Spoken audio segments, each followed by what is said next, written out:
Tēnā koutou katoa. Good afternoon, everybody. Thank you very much to Richard and Rob for the invitation again to speak at this conference. It's a really impressive gathering of people in this room, so I appreciate the chance to address you. I did also want to say, as I've said before, congratulations on setting up the code and the disciplinary process. I think they are very important steps in professionalizing a sector, and I acknowledge the hard work that's gone into that. So Richard asked me just to make a few remarks at the beginning about where we've come in the last 12 months since this conference last time around.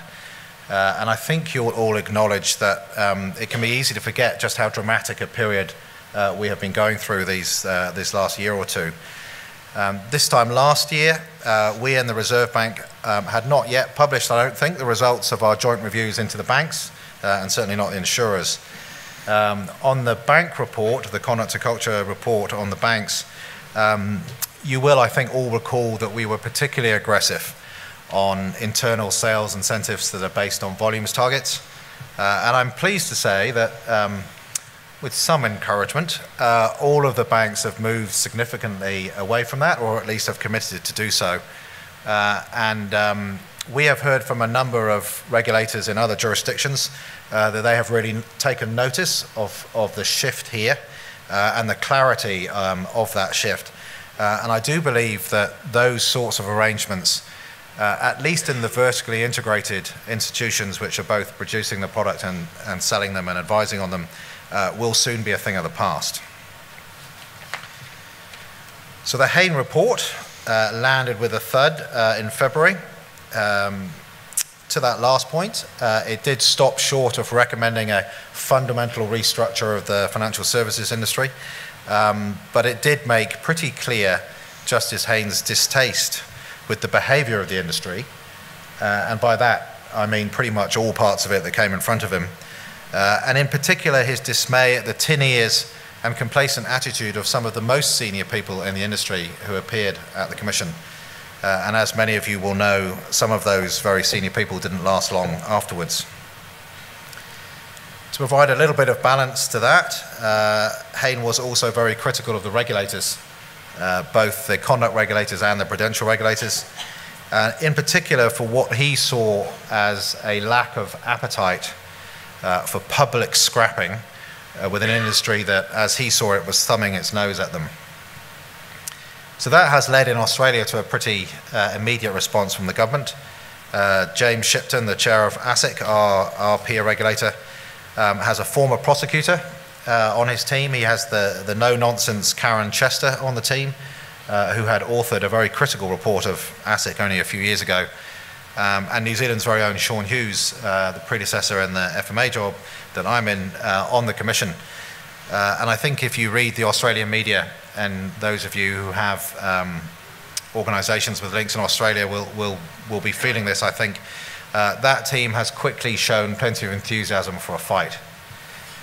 I should also mention, even though the Minister of Finance has left, that the Australian government gave ASIC an extra $70 million additional funding, on top of the $120 million it was given in 2016 after Karen Chester's review. And obviously that money is to ensure that ASIC has the firepower it needs. And actually the government has also appointed a number of additional federal judges and is talking about appointing as many as 10 extra federal judges to hear the tidal wave of cases, up to 50 of which have already been filed by ASIC, and we are told that there's plenty of those still to come. Just saying. So for life insurance, you may recall that around about the time of the Haines Report, we issued our joint report into that sector, and I think it's fair to say that we were not impressed.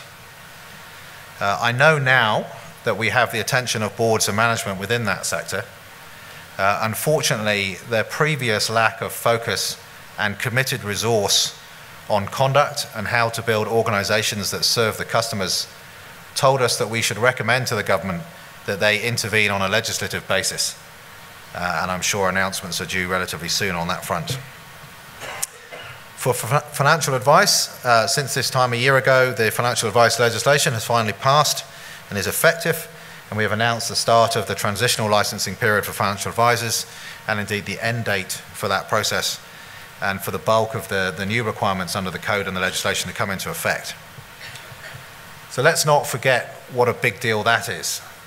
There's a lot of change either happening or being mooted in financial services at the moment, but that is a very significant change in the industry.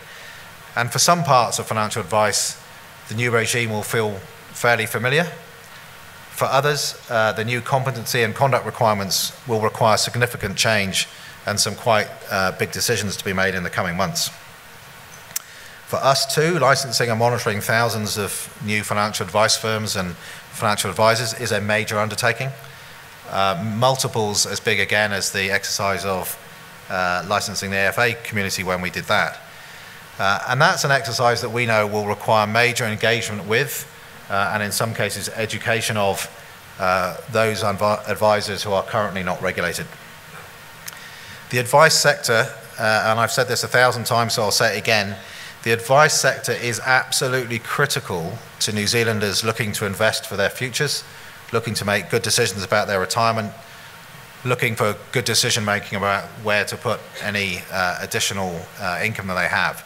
And everybody involved in that process wants it to go well. So where are we now? That's the look back. Where are we today? I probably could have said this last year, and I think it would have held true then, and it certainly holds true now. The financial services industry is at a crossroads. So other countries maybe got to these crossroads a little bit before us, either during or in the immediate aftermath of the GFC, so driven by the kind of risk management and governance crises that they triggered. But all of those countries had conduct scandals that followed the GFC. And if you look at Australia, they probably didn't get there as a result of the GFC, but certainly the Royal Commission has put Australia at the very same crossroads. So across the world, public trust in financial services is at historic lows. Here in New Zealand, I think the situation from our research has generally been somewhat better than that. But I think anyone who reads the newspapers here will know that more recently public trust has been shaken in some of the major financial institutions that operate here. And if you look at every other jurisdiction that's been through the process we're currently going through, you would say that the road that's marked conduct and culture failure for financial services pretty much has the same destination everywhere. An angry public, politicians demanding change, and industry executives fronting up to the cameras being forced to justify behaviour that I strongly suspect as individuals they would never accept, but somehow diluted through a corporate structure, they don't feel quite the personal responsibility that they should for what is happening in their organisations. In that context, our conduct and culture reviews did not find widespread breach of the law or misconduct across either of the two sectors we looked at. I would stress that it may not have felt like it to those undergoing it, but it was a quick review, mostly dependent on what we were told or shown. And that somewhat positive conclusion was balanced by finding that processes and practices and governance were sloppy and, in our view, inadequately designed to serve the needs of customers on an ongoing basis. We saw insufficient focus on the risks that are posed to customers of poor behaviour, whether that behaviour is triggered by deliberate conduct or sloppiness. And in the last few months, our follow-up work to both of those reports has continued. Firms are reviewing their products and practices and how they currently operate. And from what we are seeing, there will be more damaging headlines, and there will be more remediation and more repayments to customers. So that's what I see coming across my desk at the FMA. And then I get out and about talking to people in the industry, and I hear some mixed messages. I hear a bunch of people saying, we understand that the industry needs to examine itself and think very hard about what it wants to be. And I'm told by other people that New Zealand's different.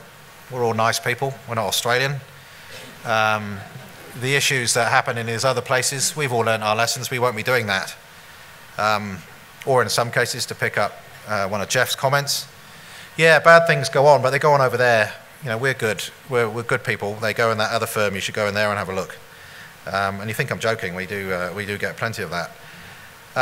We hear from people in the industry that the high upfront commissions for insurers, for those selling their products, are okay.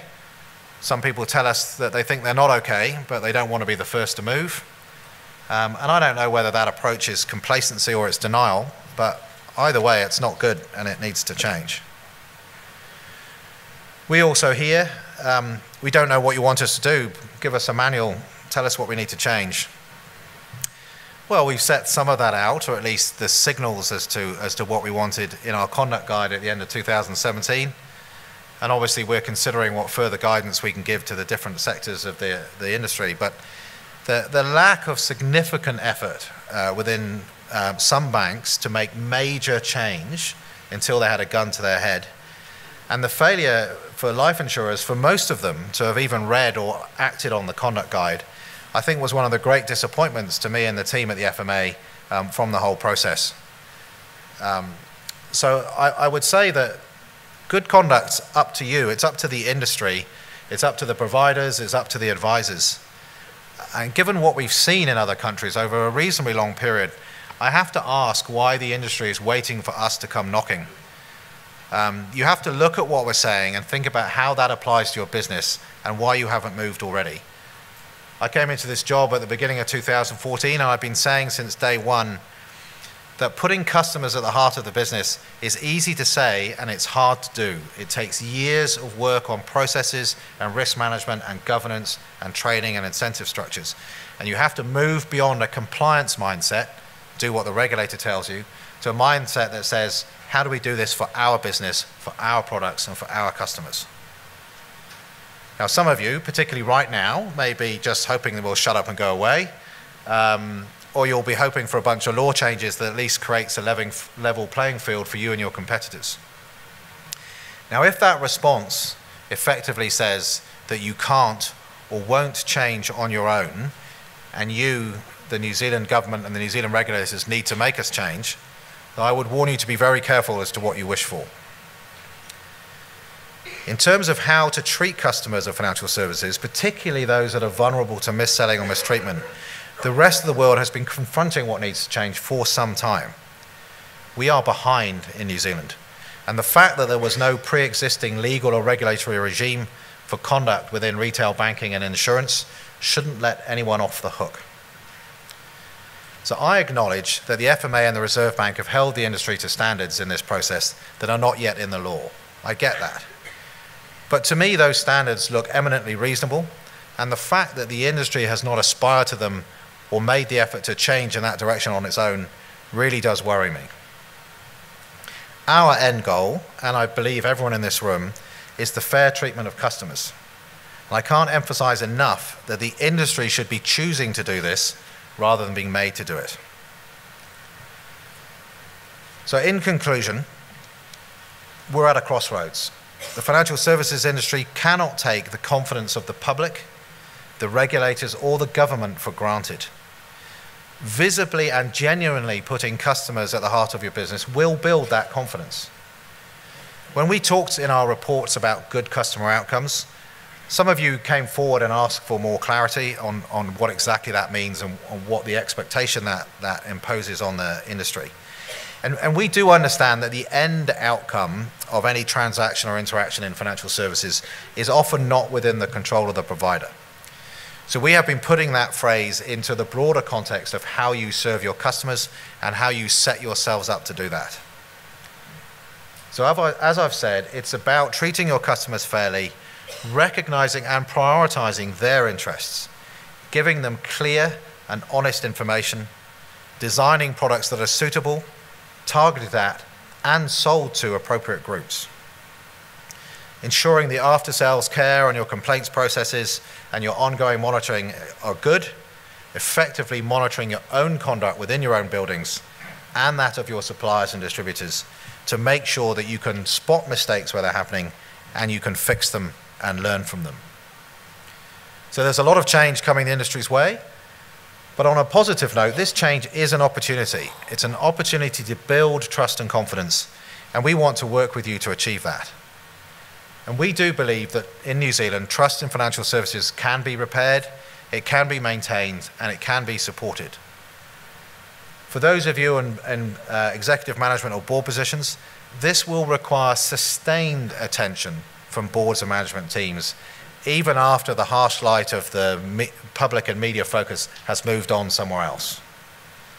I do firmly believe that the different sectors of the industry that are represented in this room can get this right, and that we can help to achieve that. But I do think we're behind where we need to be, and we really need to work hard to get back out in front. Thank you for your time.